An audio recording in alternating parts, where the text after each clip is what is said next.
সোমবার দুপুরে কান্দিতে পথে নামলো নাগরিক মঞ্চ। শহর জুড়ে হলো মিছিল, দেওয়া হলো ডেপুটেশন। কি দাবিতে নাগরিক মঞ্চের এই প্রতিবাদ? মনোবীক্ষণ পলিক্লিনিক, চিকিৎসার জগতে এক দশক। এখন এখানে সব বিষয়ে ডাক্তারবাবু একসাথে তলায়। ফোন করুন 7477799515 এই নম্বরে। বাংলাদেশে অস্থির পরিস্থিতি, এর প্রতিবাদ জানাতে এবার কান্দিতে পথে নামলেন নাগরিক মঞ্চের সদস্যরা। সোমবার কান্দি শহর জুড়ে মিছিল করে সংগঠনের সদস্যরা।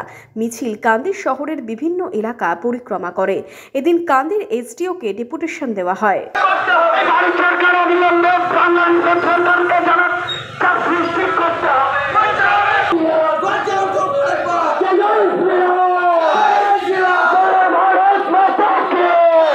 চিন্ময় প্রভুর বিরুদ্ধে কোনো আর উকিল দাঁড় করাতে দিচ্ছে না। এর প্রতিবাদে সনাতন আর মঞ্চের পক্ষ থেকে, সচেতন নাগরিক মঞ্চের পক্ষ থেকে আর কাঁদি শাখা আমরা একটা এসডিওকে ডেপুটেশন দেওয়ার আর ব্যবস্থা করেছি। তার সঙ্গে সঙ্গে প্রতিবাদ মিছিল, এইটাই হলো মূল বিষয়।